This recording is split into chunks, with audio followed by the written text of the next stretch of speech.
I call this the December 17th, 2024 meeting of the Lincoln County Board of Commissioners to order. Our invocation tonight will be given by Commissioner Daniel Eldridge and our pledge by Commissioner Tori Young. Please stand. Let's pray. Father in heaven, we come to you tonight and thank you for all your blessings. Lord, you've given us a wonderful country in which we can exercise our freedoms, a beautiful county in which we can raise our families. We're so thankful for all the ways that you bless us. We ask, Father, that you be with us tonight, that you would be in our presence, that you would give us wisdom as we make decisions that affect the lives of so many people across this county, and help us to do that in a way that is just and fair and compassionate. We pray all these things in Jesus' name. Amen. Amen.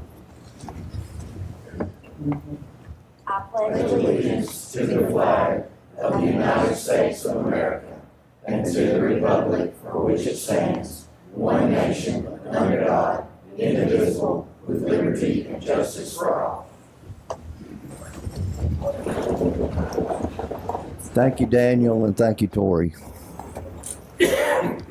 At this time, Madam Clerk, will you call the roll? Brandon Coley. Here. David Sanders. Danny Walker. Ben Brown. Bonnie Caldwell. Here. Terry Lynn Rogers. Here. Jack Atchley. Here. Kate Ewan. Here. Mark Mitchell. Here. Charles Hunter. Here. Marianne Tackett.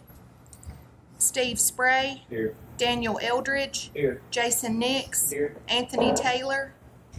Doug Cunningham. Here. Pat Haynes. Here. Tori Young. Here. Ricky Bryant. Here. Glenn Douglas. Steve Guntherberg. Here. Troy Frazran. Present. Jason Hambrick. Jeannie Rolls Walter. Present. We have 20 commissioners present, 4 absent. Okay. No announcement at this time.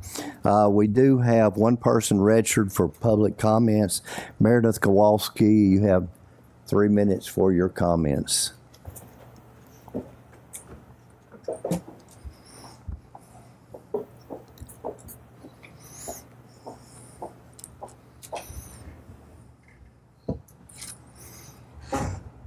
Good evening. My name is Meredith Kowalski.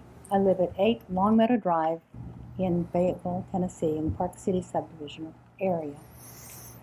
Honorable Lincoln County Commissioners, I'm here this evening regarding the application to rezone a property or properties fronting Huntsville Highway on the west side of the property or properties to your right as you are southbound, and Highland Rim Road as you're westbound on your left. This property is owned by Mr. Carlton Brady. There is also frontage on Monks Road. However, the Monks Road frontage has no signage denoting a rezoning application, although there are flags staked indicating the outline of the building. I happened to drive by Monks Road one day while the 2 men were pacing and staking the flags and immediately inquired of the planning and zoning what was happening there.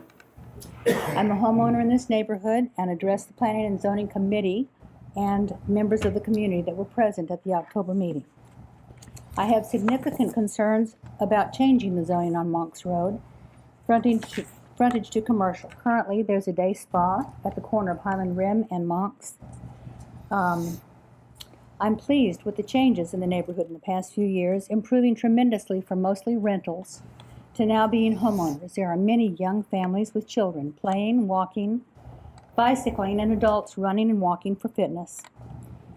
The introduction of the increased traffic of commercial customers and delivery trucks would create hazards to the community families. There are many other options for commercial development and construction. We have industrial parks with available space and highway or state road frontage. There's another great concern with the traffic congestion relating to the entry and exit of the Monks Road frontage as it relates to the Huntsville Highway, Highland Rim Road traffic. Highland Rim Road is a 2-lane road traveling from Huntsville Highway, Highway 231, west to the old Huntsville Highway. At the Highway 231 intersection, Huntsville Highway, as we all know it, there's a single right turn lane at the traffic light, eastbound for the southbound traffic. At present, the traffic in the morning for workers and schoolbound traffic backs up beyond the Monks Road entrance on the west, going west towards the old highway. Careful consideration must be given to the entrance and exit of the businesses Dairy Delight, the Day Spa, NHR Agri-Power, and Monks Road. They're within 100 yards of each other. And there are 5 driveways involved in this. I am asking, as a tax-paying citizen of Lincoln County and a resident of the neighborhood, to not pass this rezoning of these parcels to commercial. I thank you for your time, and I hope you'll seriously consider my position on this. Okay, that was our only public comments registered for this. At this time, I would entertain a motion for approval of last month's commission meeting minutes. Okay, Commissioner Frazran makes a motion. Do I have a second? Commissioner Rogers seconds. Any questions, comments? All in favor of approval, please say aye. Any opposed, no. Unanimously approved. You should have received 13 monthly meeting minutes in your packet. I would entertain a motion to acknowledge the receipt of those. Commissioner Coley makes a motion. Do I have a second? Commissioner Hunter seconds that. Any questions on that? All in favor of acknowledgement of receipt of those, please say aye. Any opposed, no. Unanimously approved. Next item, consideration for approval to reappoint Brandon Coley to the Ardmore Giles Lincoln Industrial Development Board. That term would expire January 2031. What's the will of the commission on this item? Okay, Commissioner Bryant makes a motion. Commissioner Haynes seconds. Any questions, comments? All in favor of approval of that, please say aye. Any opposed, no. Unanimously approved. Next item, consideration for approval to reappoint Vanessa Brazelton and Tori Young to the Agricultural Committee. Those terms would expire January 2027. What's the will of the commission on this item? Commissioner Rolls Walter makes a motion for approval. Commissioner Eldridge seconds. Any questions or comments? All in favor of approval, please say aye. Any opposed, no. Unanimously approved. Next item, consideration for approval to appoint Johnny Pitcock to the Agricultural Committee to fill the expired term of Cole Smith.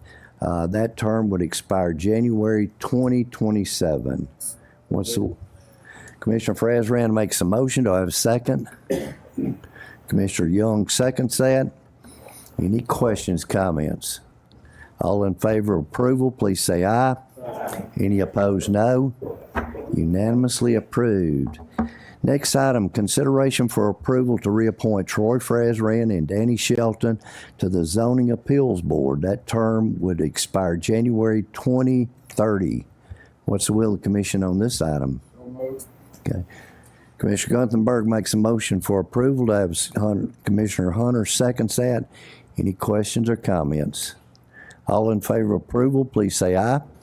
Any opposed, no. Unanimously approved. Next item, consideration for approval to reappoint Marianne Tackett and Anthony Taylor to the Tax Relief Committee. Those terms would expire January 2026. What's the will of the commission on this item? Commissioner Nix makes a motion for approval. Commissioner Mitchell seconds. Any questions or comments? All in favor of approval, please say aye. Any opposed, no. Unanimously approved. Next item, consideration to appoint Tricia Keenan to the Library Board to fill the vacancy created by the resignation of Mike Keenan. That term would expire June 2027. What's the will of the commission on this item?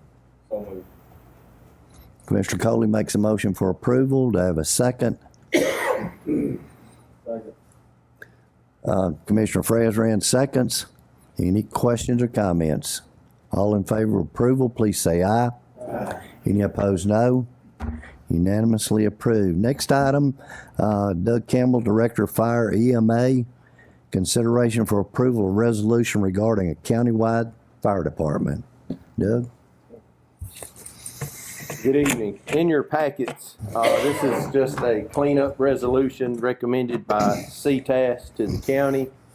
something that they found that should have been taken care of a long time ago. So that's what this is. It's just to simply clean everything up and get us where we should be.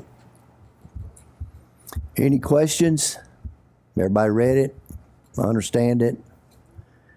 Ready to defend it? Understand it. I mean, I've heard some folks have reached out to me, and some of them like it, some of them don't like it. I mean, what's the pluses and the negatives of this? It's just something we got to do according to CTAS and the recommendations to get us in compliance with TCA code.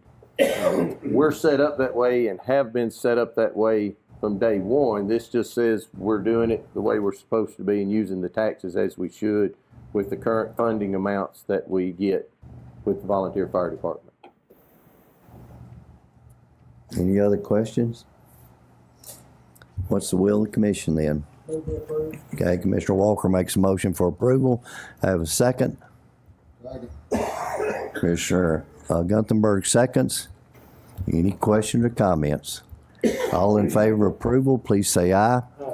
Any opposed, no. Unanimously approved.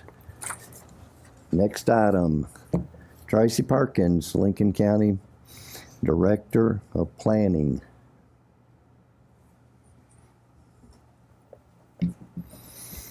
Thank you, Mayor. File number 2024-R9 is a request to rezone a 1.02 acre parcel known as 88 Lees Creek Road, tax map 103, parcel 25.02, from A1 agricultural, forestry, and rural residential to A2 suburban residential. The owner and applicant have requested approval to rezone to A2 in order to subdivide 88 Lees Creek and correct a septic field encroachment issue. 90 Lees Creek septic field is on 88 Lees Creek's parcel.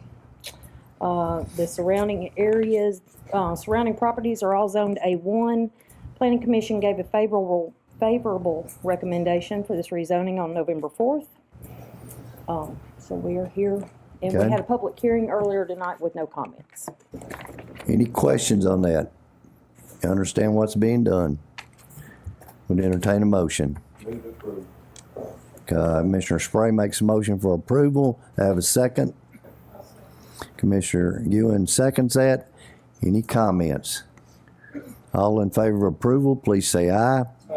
Any opposed, no. Unanimously approved. Ms. Perkins? Okay. File number 2024-R10. I do want to make a note on this. The staff report I gave you in the overview in the first line, the parcel number is incorrect. That should be 126049.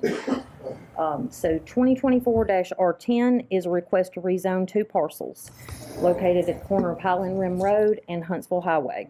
Parcel number 126049 fronts three roads: Huntsville Highway, Highland Rim Road, and Monks Road, and is 3.04 acres. 126050.01 fronts Huntsville Highway. It is an acre. Both parcels are located outside of the urban growth boundary. They are both zoned A2 currently.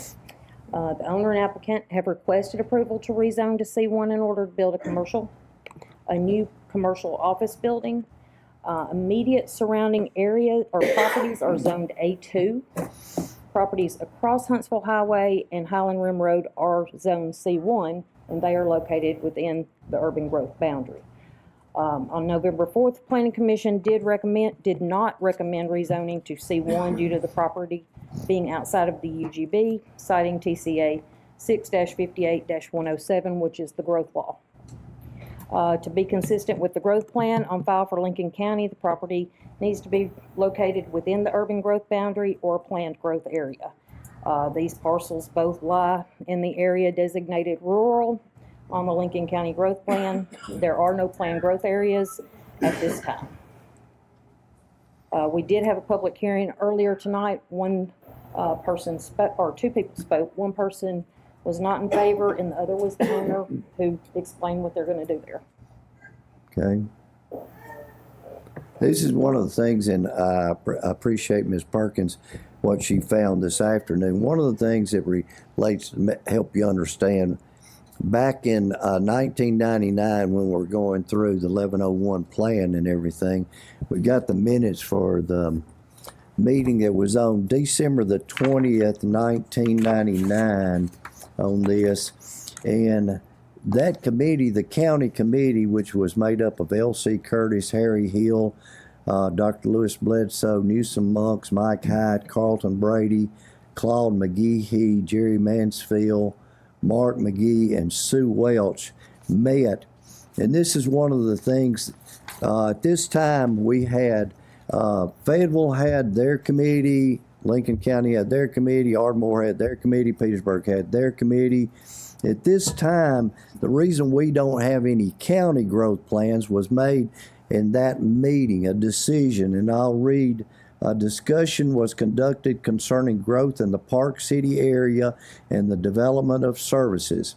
Mr. Monks made a motion that Lincoln County map addressing the growth plan designate all areas of Lincoln County as rural areas.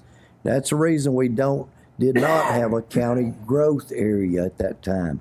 But in the later meeting, they also said that they were not wanting to hold up any development anywhere in Lincoln County.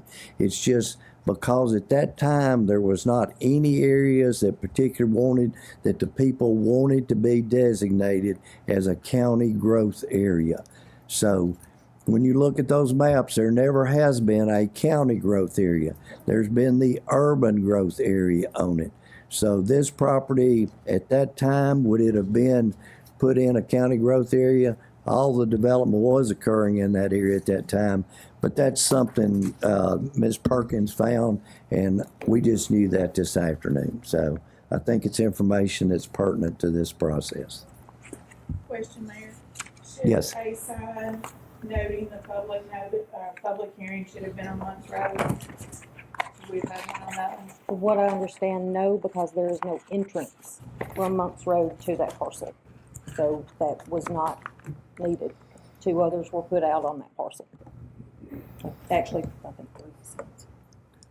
Who are the entrances? The entrances are from, there is basically Highland Rim and Huntsville Highway. It looks like to me that there could be. There are not really any entrances very visible anyway. Is there gonna be an entrance on Monks Road? We do not know because we haven't received a construction site plan. That comes later after the rezoning. That would be when they come forward and ask to build something. That's another step from what we're discussing tonight. They still have to have a plan that's approved. We haven't been rezoning any commercial because of outside growth plan lately, right?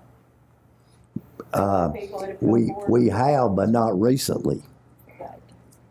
So if we say it's okay for this one, The ones that we turned down was the Cooley's that was at the intersection there at Howell Hill, and then we turned down a development for residential based on some of the things that was brought up about it. Is that the only 2 things we've turned down recently? Yes, sir. Okay. Oh, I think Commissioner Bryant. I'd like to make a motion if I could, and that'd get us back on the right track. And then if it's Okay. properly seconded, Okay. I might have a All little right. bit of discussion. I would move that we do not concur with the committee's recommendation on this item. And if that's Okay. seconded, if you allow, I got just a little bit of a discussion. Okay. Thank you, Mr. Chairman. Is there a second? Commissioner Cunningham seconds it. I re-recognize you. Thank you, Mr. Chairman. And I know the committee's done their job, and I get that. I'm not beating the committee up. I wouldn't want to do their job. They tried to get me on that committee, and you couldn't run me on there. But the fact of the matter is, in my opinion, that the only thing we're really talking about here is the urban growth area. That's what we're really talking. We're talking about a report, and we have hired Nancy Harris to do that report. Nancy Harris does not know how to fail. She does not know how. She will get that report. She will get it done. She'll get it in triplicate, I promise you, up to the state level. And what I hate to see us do, and this is not only happening now, I know of another few instances that are probably coming up that the same problem is going to exist, is we got private industry out there ready to put money into our community on a piece of property that is obviously a commercial piece of property. It checks every single box except the urban growth plan, and that is not the fault of the persons trying to develop the property. That's the fault of me and all of us sitting here, we didn't know that we owed the state this plan. I thought, and I think everybody that's been here for a minute thought, that when they done a moratorium on annexation, that ceased to exist. That's what I thought anyway. There hadn't been any annexation in years. And the last thing that was annexed was given back to us, which I think was probably Rambo Farms, and the city annexed that, and they gave it back to us at that time because I think maybe the services couldn't be provided in a timely fashion. So I hate for us to, in this case and in any case, where it's obvious that all the property meets every checkbox except something that's our fault. I think we should move ahead with this because, not necessarily because we messed up, because we have a plan to fix it. And I think the state would totally understand that plan. And we've also done them for several years now, not having that plan. So, you know, we have approved several of these kind of things for the past several years, with the exception of the last two, just not knowing. So I don't think it's these folks' problem. I also don't think that we should stifle private industry, because that's obviously, we don't have any investment in that. They're putting all the investment up front, and we just simply get the tax dollars from it, and the people get the service from it. And in this case, the gentleman's been paying commercial tax on this property since, I think he said earlier, 1985, or Miss Rose Walter said 1985, or somebody did. And you know, I think he has every right to develop the property because it checks every single box. Thank you, Mr. Chairman. Okay, I'll get to you, but Commissioner Eldridge has his hand up. Mr. Chairman, maybe you or our attorney could speak to this. My understanding was that the Planning Commission did not have the discretion. They had to follow that, the guidance, because we were not in compliance with the growth plan, but that this body has that discretion. Can you speak to that? I sure can, because I think I got everybody that case. Cunningham versus Bedford County went all the way to state Supreme Court. The commission does have the discretion to do that. I mean, Commissioner Frazran. I'm a rookie commissioner, but what I understand about planning and zoning and everything, the state and federal highway always come to the issues. So with this being on a state highway, I mean, I always assume that state highways is automatic. I mean, where's the discrepancy at on the state highway versus federal highway versus a county road, gravel, brokeneck road? Well, You understand we can put a Walmart down on the backside of Stevens Creek. and I understand your question, because one of our turn downs was because it was not on a state route. This is on a state federal route, so your question's legitimate, but it is on a federal. It still will have to be approved because it's at an intersection. You just can't put an entrance anywhere there on that highway, and that TDOT will do that, and that's got to be approved when they do their site plan. Right. Commissioner Rose Walter.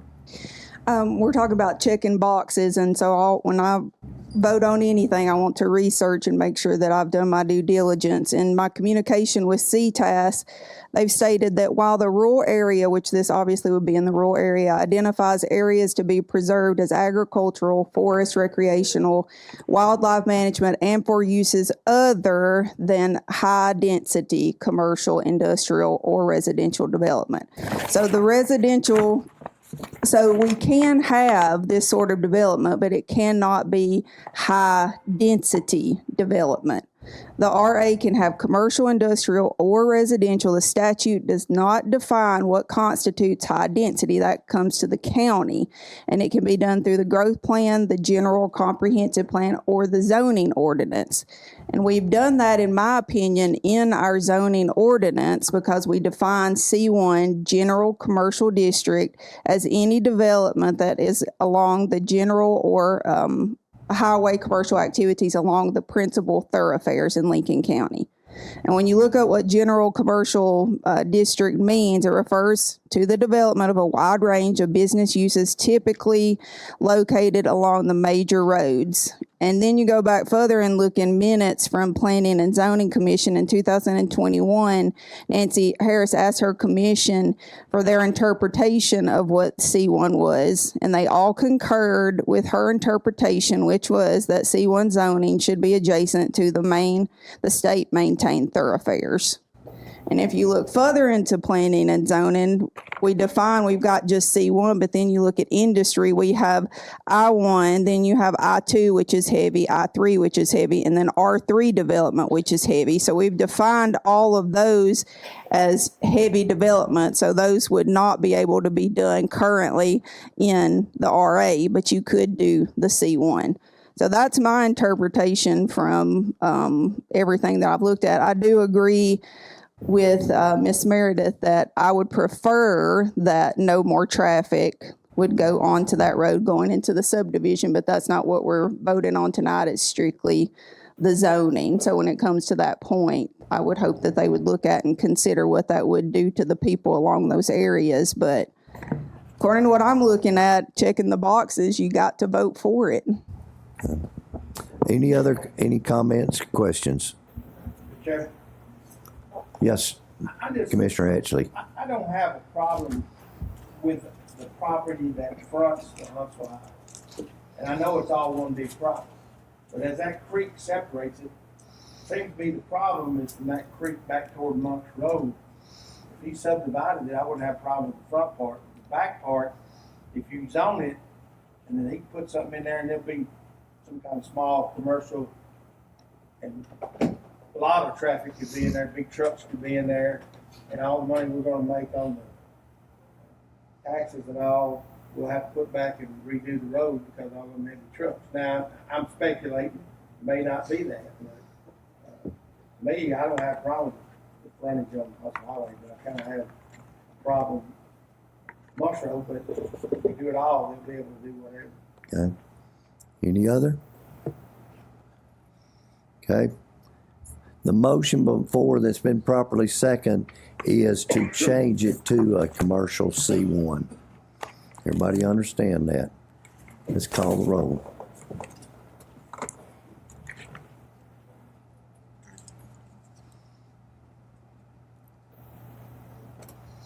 Rolls Walter. Yes. Hambrick. Yes. Brazran. Yes. Guntherberg. Yes. Bryant. Aye. Young. Yes. Haynes. Yes. Cunningham. Aye. Nix. Yes. Eldridge. Aye. Spray.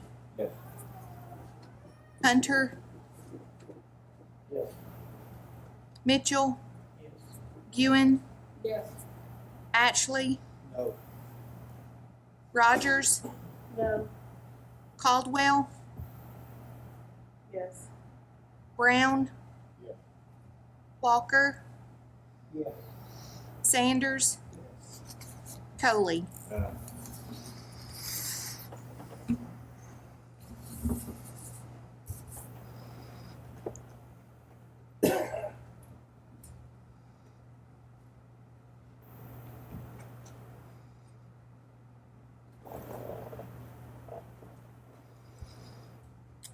19 yes, Okay. 2 no, and 3 absent. Okay. Motion passes to change it to a C1 zoning. Was there anything else you had, Ms. Perkins? Okay. Next item, Interlocal Solid Waste Authority contract, Commissioner Haynes.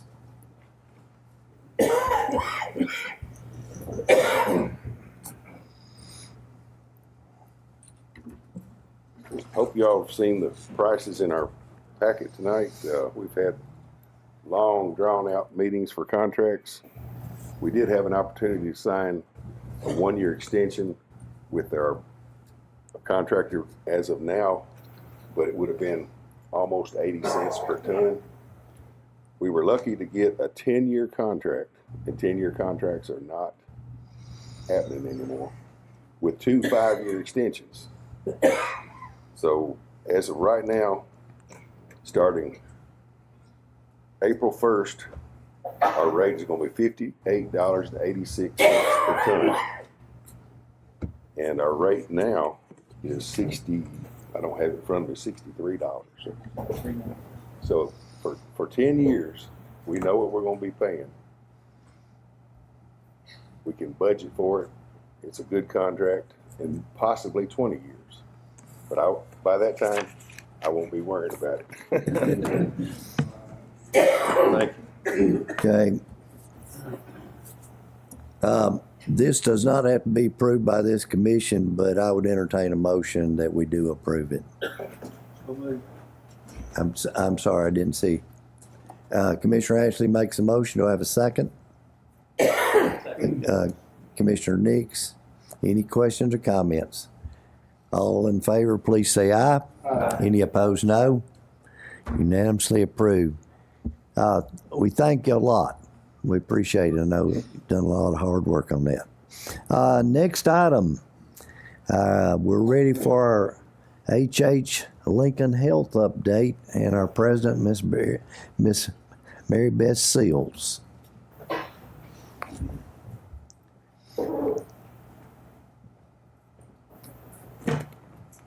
Brought a guest with me, and he's going to speak in just a minute, but Merry Christmas, and thanks Merry for Christmas. having us. We always like to come and give an update, so twice a year, so it's that time again. So let me just give you a few good things that are going on in the health system. So I want to say that what sets us apart in this community, I think, are two things, and that's our employees and our patients. So I want to tell you that I think we've been doing a really good job, and I say we because it's not just me. I want to say that I may come and give the message to you twice a year, but remember that at the hospital and at Donaldson and at the Patrick and at Home Health and Hospice and at EMS tonight, there's a lot of great people that are providing those services that don't get to be here with me to share the message. So right now, our total head count stands at 445, so there's a lot of people providing services to this community. And I believe we only have about 34 openings in the health system, and I'm proud to say that. When I joined about almost 3 years ago, we were standing at close to 100, and that's a big deal. If you have any sort of job in the workforce and you're looking for employees, I bet everybody in here could raise their hand and say it is hard to recruit and retain staff right now. So I'm happy to just be looking for 34 people. Now I probably just jinxed myself, and I'm going to be looking for a lot more tomorrow, but maybe not. I want to say we try to do a really good job of taking care of employees in the system. We do awards and recognition, and that's something we'll continue. This year, I hope you noticed that we ran several ads in the newspaper to do discounted screenings for patients. That was something that we did for the first time this year, and something that will continue in 2025. So whether you had insurance or you did not, you could come in and get an A1C, either free of charge or discounted. Same thing for your mammogram or a thyroid screening. Those are things we'll continue this year. I've teased about it all year, but I look around the room and there are several familiar faces. We've had, it's just been a hit, our Courtyard Cafe, our cafeteria. I think everybody loves to eat at the hospital. So I'll be expecting some votes for either best breakfast or best lunch in the Elk Valley Times this year. But it makes me think about the relationships that we've developed, not since just Huntsville Hospital, but just in general with our emergency medical services. I could say on any given day that, the city police, the county, fire, EMA, the highway patrol, whatever. I mean, we've had to put out more tables. The banks, Carter's, the Flower House, you name it. I mean, people are coming and spending time with us, and not just because they're coming to get patient care, but because they're coming to fellowship, and I think that's wonderful. I also want to say that we developed a chaplain program this year at the hospital, and we've had that in the past, but it had just kind of gone away. And so we just celebrated our year anniversary. It sounds like some of you all need our services, and I can give you the phone number before I leave. But the chaplain program's been going for about a year now, and it's been great. We have eight gentlemen and ladies that are providing services to folks that are in the hospital, whether they maybe have a pastor that they worship with or they don't. When they're having a hard time and it's difficult for them, I'm so excited to have that program back at the hospital. I just want to remind you that we're in the community, we're doing things, we're still participating in things like One Day of Hope, We hosted a community health fair in some underserved parts of the community this year that we otherwise had not been doing, and it was great. Our foundation is very active. They hosted a pickleball tournament not long ago at the Patrick. I think they were down there for a couple of hours, just hanging out, having a great tournament, and they made $6,000 in 2 hours. And I thought that was great, just to be down there having some fun. We continue to be very, very involved in the schools, and that's a great thing that you'll hear a lot more about as we move into 2025, how we're trying to recruit and retain your children and your students into the healthcare community. So we thank you for supporting the Patrick. We thank you for supporting Donaldson and Home Health and Hospice. We want to leave you on a positive note. Two things that we're really excited about going into 2025, and that was that we were able to recruit an orthopedic surgeon and a general surgeon, Dr. Bonnie Lee, and we brought back Dr. Gerganius to the community. Some of you may be familiar with him, so they are both off to a great start. And I've brought Richard with me tonight because we want to thank you for helping to make our Taft station possible, and Richard's going to talk a little bit about that. Good evening. Thank you for allowing us to be in front of you. One thing I am really excited about is our new station in the Taft community. As everyone knows, the 110 highway is crooked, and it takes a while to get there. And we're already there. We're right in the Taft community, and we're able to respond immediately and get to residents that would normally take 30 minutes. We can get there within 5 or 10. We received a call the other day, and the lady was telling my crew before she got her back door open, they were already rolling up on the scene. So that's what we want to do, and that's where we're going to be most beneficial at. In 2009, we opened up a station in Park City, and we saw a lot of good things come from that, and I'm sure we'll see a lot more to come from that. And I just want to thank the Commission for supporting us in that effort, and our crews are totally excited about it. We have 42 full-time employees, 42 full-time, part-time employees, and those guys, they get after it every day. Our call volumes are increased. The population is increasing. Residential, more residential. The communities get more residential, and we're just responding to a lot more calls, and we're able to do that and in an efficient amount of time. With that station being down there, is really going to help us out a lot. So once again, I just want to thank everybody for the support that you gave us. And I knew when we did the Park City station, we needed to be out in other areas. I didn't think I would see it in my tenure, but I am so happy to be going out on that note. I'll be retiring in July, the last day of July, and I'm so happy to have that accomplishment that we're going to have another station to serve the community. And our crews that are having lunch down in the area, the people in the community are excited about it also. They're coming over to their tables and thanking them for being there in the community and being there for them. And that's exactly what we want to do.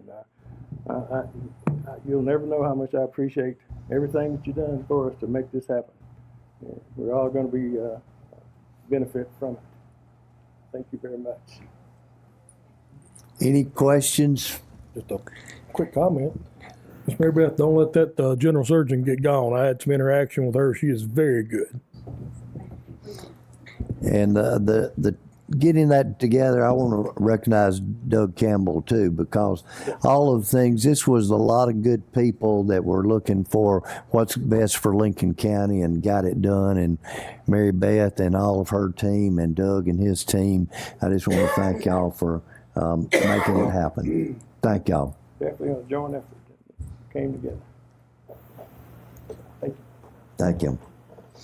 Our next is our library report, Miss Megan Murr.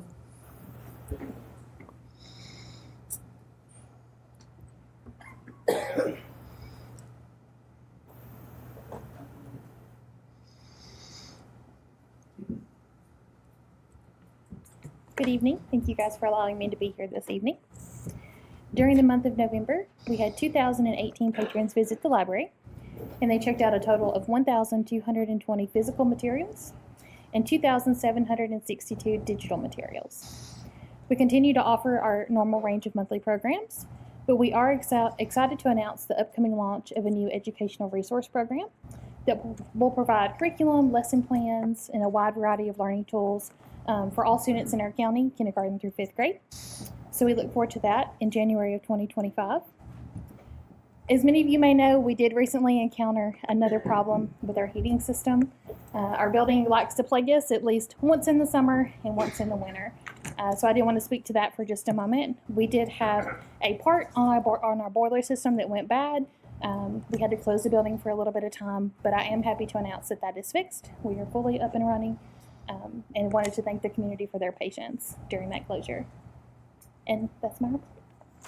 Any questions? Thank you, Megan. Yeah, thank you. Our next is Sheriff Department Awards. Sheriff Tom Malone.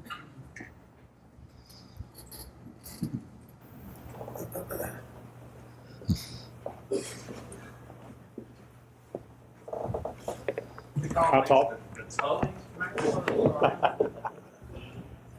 a little louder than everybody else does. Mayor, County Legislative Body, I appreciate you letting me speak tonight and recognize the extraordinary first responders that we have in this community. Tonight, myself and my command staff come to you to honor and recognize the extraordinary heroism and bravery of our deputies and troopers in Lincoln County. In a world where courage often goes unseen, these men and women consistently step into harm's way to protect and serve our communities. Their commitment is unwavering. Their sacrifices are immeasurable. Their actions reflect the highest ideals of duty and service. Whether it's responding to critical incidents, working tireless hours, or facing danger head-on to ensure our safety, they embody the very definition of bravery. As we gather here tonight, let me take a moment to reflect on the strength, resilience, and the selflessness that these people have achieved. They do not do it for the recognition, but for the deep sense of responsibility to their communities. Their courage inspires us all and reminds us of the true meaning of service. On behalf of all of us, your bravery does not go unnoticed, and we are deeply grateful for the sacrifices you make every day. Mayor, I'm going to read these in chronological order. I want to recognize the men of this department and troopers of this state. First incident I want to tell you about was on August 6, 2024. Deputy Freddie Arnold displayed extraordinary courage when he entered a smoke-filled residence, unflinchingly putting himself in harm's way to help move a citizen to safety. Without a second thought for his own well-being, Deputy Arnold demonstrated what it means to go above and beyond the call of duty. In moments of crisis, many may hesitate, but Deputy Arnold's swift and unwavering actions ensured that someone else's life was more important than his. Deputy Arnold, you have proven the true courage lies not just in the face of danger, but in the willingness to act when others might falter. Your actions that day are a testament to your character and the kind of leader you are to us all. On behalf of everyone here, we extend our deepest gratitude and recognition for your bravery. You are a hero, and we are incredibly proud to have you as part of our team. Thank you. Deputy Arnold, if you'll step down here, be recognized.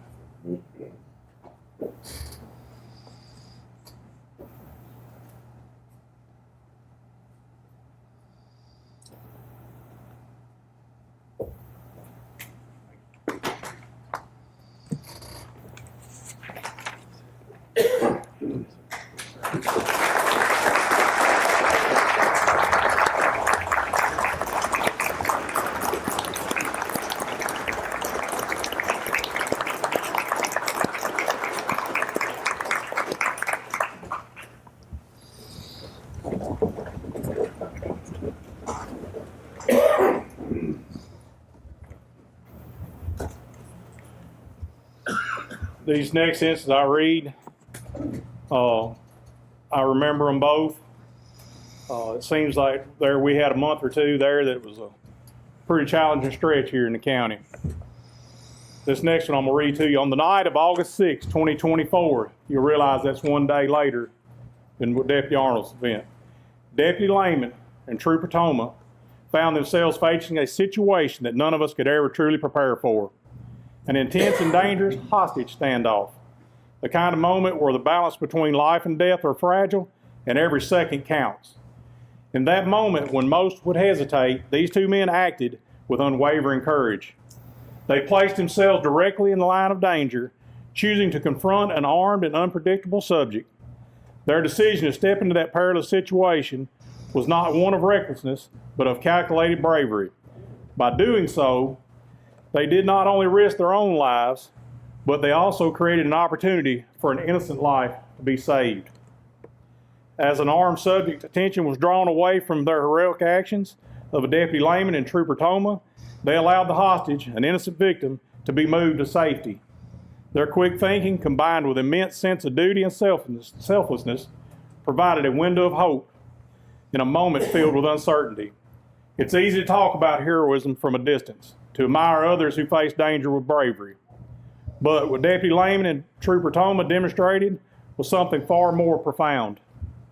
They did not hesitate. They did not second guess their decisions.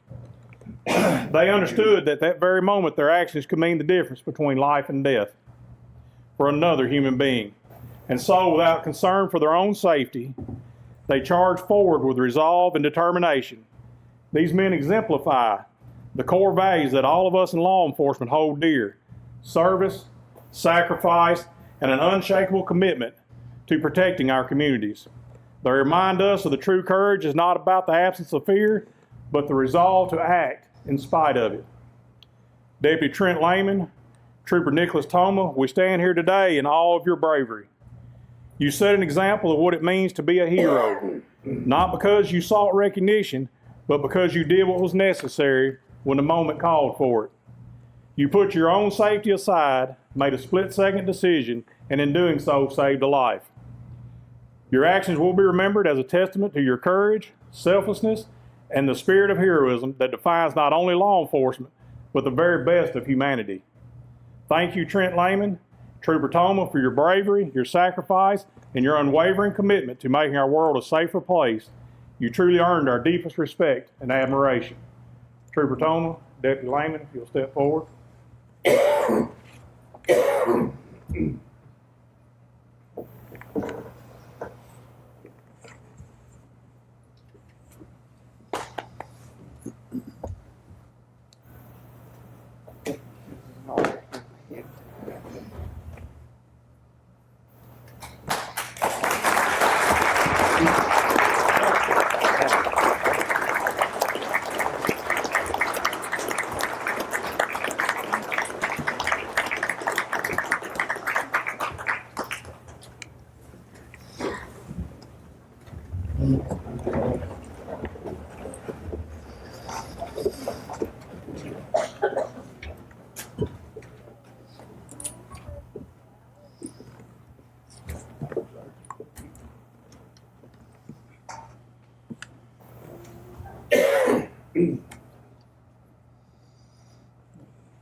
Last night, this is probably one of the hardest ones for me because I was there. I received this phone call.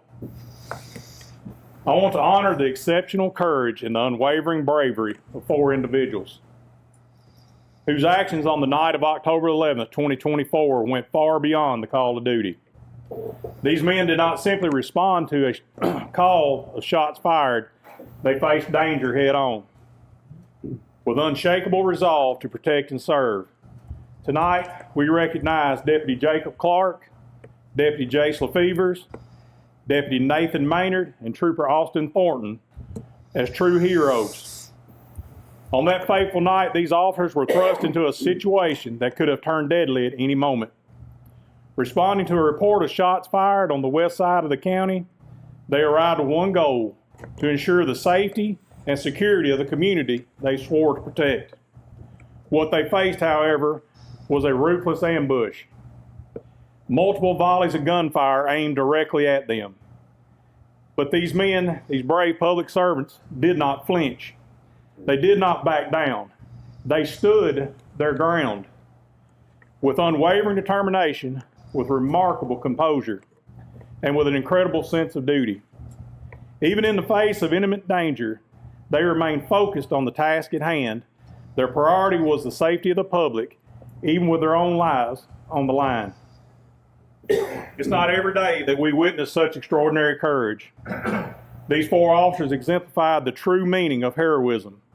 They did not hesitate to place themselves in harm's way to ensure that others' lives may remain safe. In the heat of the moment, they could have retreated. They could have allowed fear to take over, but instead they held their ground, never gave an inch. Their commitment to serving the public above all else was nothing short of inspiring. In the end, their heroism was not only about their actions they took in the heat of the battle, but it was about their ability to keep their composure, to think clearly, and to remain calm and await reinforcements. They knew that the stakes were high, but they remained steadfast in their duty, knowing that each second counted and their lives depended on them. When additional units arrived and brought the situation to a close and the danger was over, but the courage displayed by Deputy Clark, Deputy LaFevers, Deputy Maynard, and Trooper Thornton will never be forgotten. Their bravery, their sacrifice, and their dedication to their mission are qualities that we should all strive to emulate. Let us take a moment to reflect on the selflessness of these men who stand as pillars of strength in the community.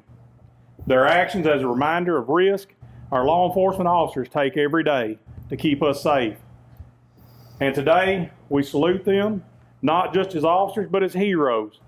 Thank you, Deputy Clark, Deputy LaFevers, Deputy Maynard, and Trooper Austin, for your bravery, your heroism, and your unwavering commitment to the people you serve. You have set an example for all of us, one that will continue to inspire and remind us what true courage looks like. Thank you. If you 4 gentlemen would step forward, please.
County body, I appreciate y'all letting me speak tonight and recognize these deputies.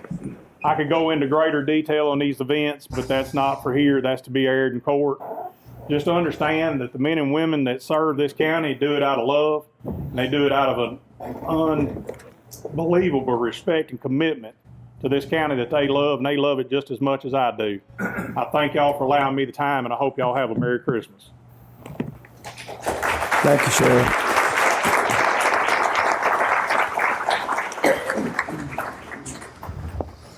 Thank you, gentlemen, and thank you, Sheriff. Our next item, we're ready for IDB report. Commissioner Cunningham.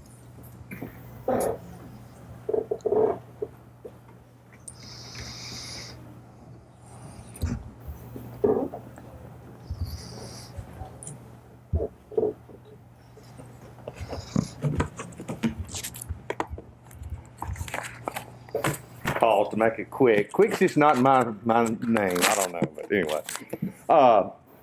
Wonderful, Sheriff Malone. I think it's great that our citizens hear about some of the things that happen every day. You know, they just don't realize the things that go on every day. You might read it in the paper and then you kind of forget about it, but we'll appreciate you, you know, going back and telling the people of Lincoln County we thank you, law enforcement individuals, so much. Also, Mary Beth, I'd like to touch base on her. Boy, just so many good things going on at the hospital. Had to take my dad up there in the middle of the night, Sunday night, and had to go to the ER. Just couldn't have been treated any better. You know, the care is just really wonderful. Matter of fact, he's still up there, but you know, just treated fantastic. Well, I've been meaning to try to catch you and haven't been able to stop by and catch you, but I wanted to let you know it's some really wonderful things going on in our hospital. My name is Doug Cunningham. As a member of the Fayetteville Lincoln County Industrial Oversight Committee, I'll be providing our industrial development report. At our last industrial update, we had shared the unfortunate news that Aaron's Co. had furloughed employees. These employees were brought back to work in September, and they are currently hiring additional workers, so that is wonderful news. The Bullington 30-acre site grant project to construct a 100,000 square foot building pad is complete. We have submitted this site for 2 projects since our last update. We had last updated you on a project, somebody interested in the site. This company has placed the project on hold, but our community has not been eliminated. So the state project manager will provide us an update, if this project moves forward. The IDB continues to promote the 250,000 square foot building pad in the Fayetteville Lincoln County Industrial Park. Site consultants, real estate brokers, continue to express interest in this site. It's just a wonderful site located on an existing established park. This is the old Posey House site, located directly on a 4-lane highway, got industrial grade utilities, fantastic site. And we have submitted this site for 2 projects since our last update.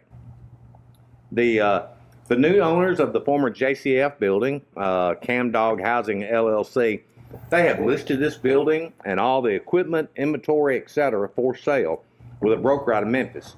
The new owners would like to sell everything just as it is, all the equipment, sell everything to an end user who will restart the business, basically. Matter of fact, we continue to submit this building for projects who meet the requirements. Matter of fact, we're showing it tomorrow to a prospect. So got some movement there. Dayton Freight, their building located in Runway Center, is now under construction. Completion is expected by the end of the year. The only other available sites at Runway Center are the 2 small commercial sites at the entrance of the park and the 26-acre pad ready site, which features a 200,000 square foot pad. We have submitted this 26-acre site for several projects. The commercial sites continue to get a lot of views in CoStar, primarily by real estate brokers. We have submitted a grant application to assist with funding a spec building on this pad ready site. We have advanced to the final round of this grant. We presented our project to the grant committee. The grant awards will be announced at the end of this year. We are seeking funding in the amount of $5 million for a spec building. So really excited about those possibilities. It's amazing how much those buildings have gone up. It used to be $1 million, $2 million to build one of those big spec buildings. Now it's $5 million. And that's just in the last 10 or 15 years. Amazing. But hopefully we'll get some good news about that and be able to put a spec building. We hadn't had one of those in a while. So the Horizon Industrial Park is still a work in progress. The state of Tennessee site certification is still underway, and TDOT continues working on the industrial access road. We have submitted the Horizon Industrial Park for various projects. Since our last update, we installed a for sale sign, and this appeared to create some confusion, I guess, within the community. But the park status has never changed. This property has been for sale, submitted for projects, and marketed since we got it in December of 21. It can still be purchased in tracts or all 129 acres of it at once, just like all our other parks were when they were first purchased. The sign has created multiple direct contacts, as was expected, actually. Projects from the state, TVA, as well as site consultants and direct contact from companies continues to be less than what it's been last year and the year before, but that's kind of typical for a presidential election year. We expect projects to increase next year, starting with the first quarter of 25. Getting to our unemployment figures, dropped from 3.8 to 3.6% here in Lincoln County. Nearby Moore County is at 2.7%. All of our companies are hiring. Everybody's hiring. Some companies are holding several weekly open interviews. So, people have the chance to get in there and don't make it difficult for them to, come in and get an interview. Found it interesting, got our new workforce numbers. We have 16,849 people working here in Lincoln County. Our workforce, The current workers, 16,247. That leaves our unemployed at 602. So, like I say, and that's at 3.6%. The IDB continues to host our bi-monthly plant managers and HR director meetings. The mayors came, I think, to one of the meetings and to respond to the industry leaders' concerns about the lack of available housing and affordable and available child care. We've been discussing this for months and months and months, and a lack of available housing, available workforce, and child care continue to be a huge issue for our industries. We continue to collaborate with our partners to overcome some of these workforce issues, like the 13-week industrial maintenance boot camp program that we started. It uses TBA and Best Prep money and gets existing employees the training they need to advance within the company. This boot camp is set to begin in January, so we're fixing to get started on that. Excited about that. Also, we hosted our first Lunch and Learn. You won't hear that. It won't be the last time you'll hear that. Our first Lunch and Learn with the University of Tennessee Space Institute, along with defense and aerospace companies in September. We had 7 companies that registered to attend this. The UT Space Institute, they have federal funding coming through their organization to assist with helping local manufacturers build the kind of prototypes and stuff that these companies are looking for in their projects. So got the Space Institute, Tennessee Economic Community Development, MTIDA, IDB, all shared, the benefits of doing business here in southern Middle Tennessee, Lincoln County, and at our available industrial sites. So really excited about the possibilities with this program going forward. I want to thank Director Elaine Middleton and her associate Amy Lou for all their dedication and hard work. Also want to thank the entire Industrial Development Board. Thurston Brett, Lucy Carter, Rick Head, Will Thomas, Mike Lane, Dale Pierce. Edwin McAllister was another one. Unfortunately, Mr. McAllister resigned this morning, so he's I think he just didn't have enough time to do it, and he's retired and wants to spend more time at the lake, I think, than maybe what he's spending doing this stuff. But he was a city pick, so we'll expect to hear something from the city here in the near future about who they want for that. But like I said, I'd be happy to answer any questions that anybody's got. As always, if I can't get you an answer, I'll get you one later. So. Any questions? Thank you, Commissioner. Thank you, Mayor. Next item, consideration for approval to surface the Lincoln County Genealogy Building located at 1508 West Washington Street here in Fayetteville. The reference book number on that is M95, page 491. Proceeds from the sale of the property are to be earmarked for use for the archives. At this time, our Finance Director, Jason Nix, would address any questions on that. I'll just do it from right here if that's okay. Finance Department will hold the sale. We'll be accepting sealed bids with the right to refuse any bid. Advertising budget was set to not to exceed $1,000. We look to probably doing this probably around the first of the year to start out the sealed bid process. Anybody got any questions? They didn't place a minimum bid through financial management.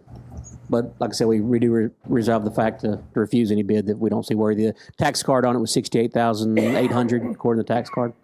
Just to give you on a website. I'm sorry, that just goes on like a website, like our. No, we'll be advertising it like in Elk Valley Times and other places locally on that. Just go through the courthouse.